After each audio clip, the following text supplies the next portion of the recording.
All right, we're out on my deck again. And this is what I finished up on my collage.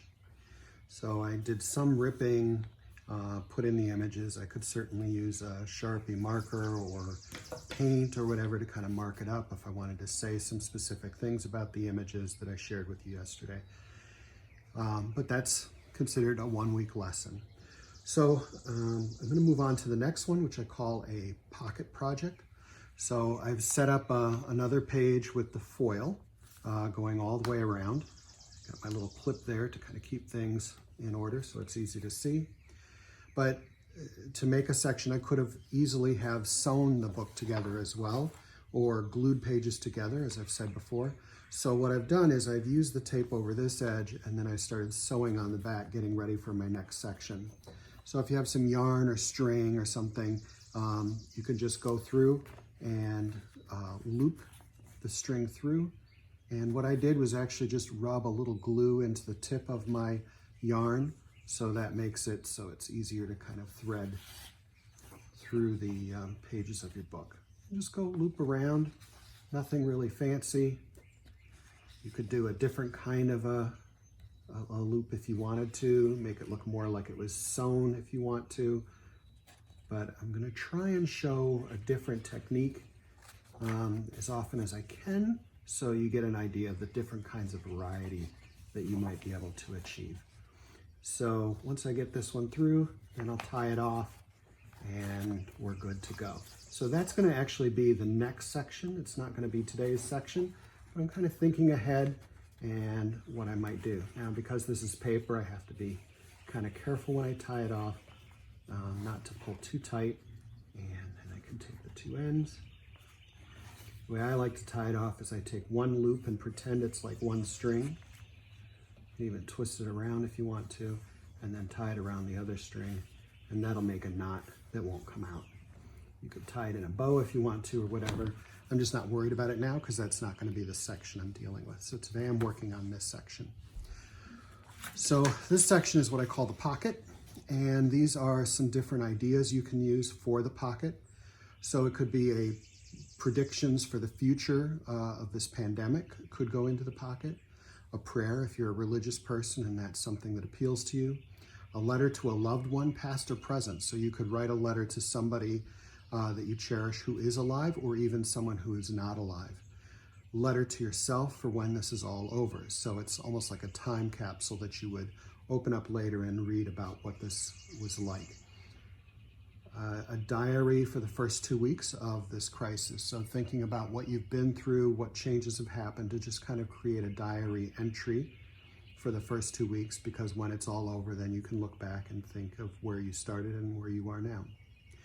A vacation plan, because a lot of people had to cancel their vacation plans.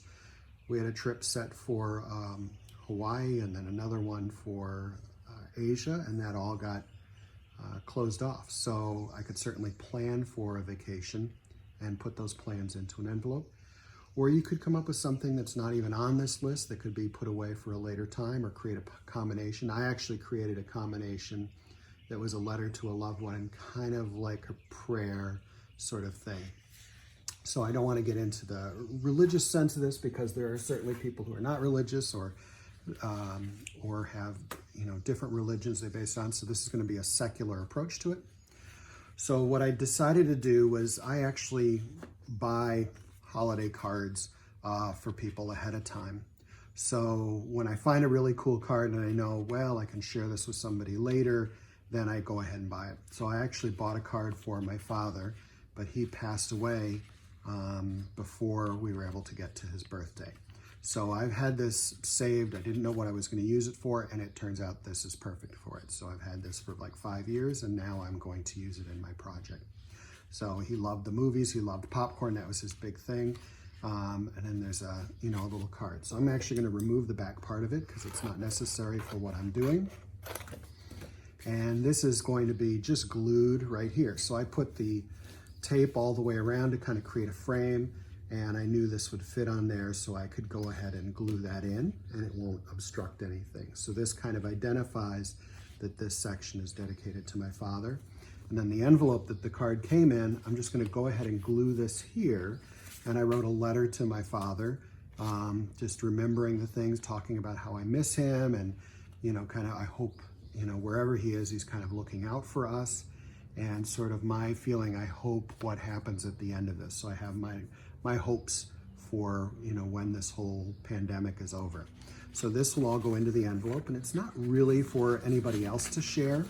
So I'm gonna go ahead and tuck that in here, and I can tuck this underneath if I like. If you wanna seal it so nobody else can possibly see it, you're welcome to do that. When I'm grading these for my students, I don't need to see what it is you put in the envelope. You can just tell me that something's in there. Now, if you don't have an envelope, you can wait until the mail comes and then pick one that's, you know, you can reuse, because you're not really seeing the front of it. It's really just the back of it, and often the back is empty. Some might be just too big, so maybe you want to make an envelope. So I'm going to show you how to do that really quickly, or a pocket. So with this paper, I just took some copy paper. It can even have writing on it. It doesn't really matter. Fold it in half. That'll make it a little extra thick. And then what you do is you fold in about 2 inches, and then you fold it back and forth a couple of times. I'm going to do that on the other side too. So up about 2 inches, and then back and forth. Doesn't have to be perfect. And then the folded edge is, I'm going to consider that the top, and this bottom edge is going to be the bottom. So I'm just going to fold that over once. Okay.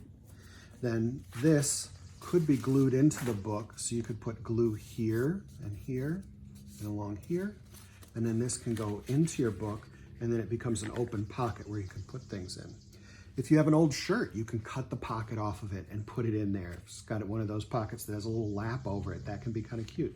So an old pair of pants pockets, you can just cut out the pocket, glue it right in, but make sure you only glue on the sides so that you can still get something in there. And it's okay if your stuff kind of sticks out. If you've got writing and you just tuck it in there, that's kind of cool looking.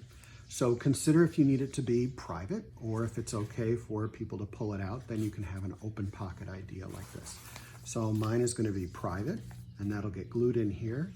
This is the card for my father, and that's my whole section. That's 1 week worth of work.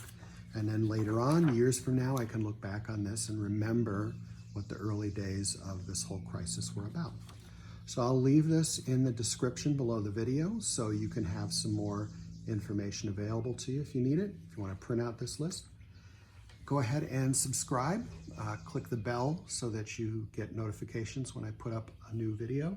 If you want to put a link to show us pictures of what it is you created, go ahead and do that down in the comment section. Thanks so much and have a great day.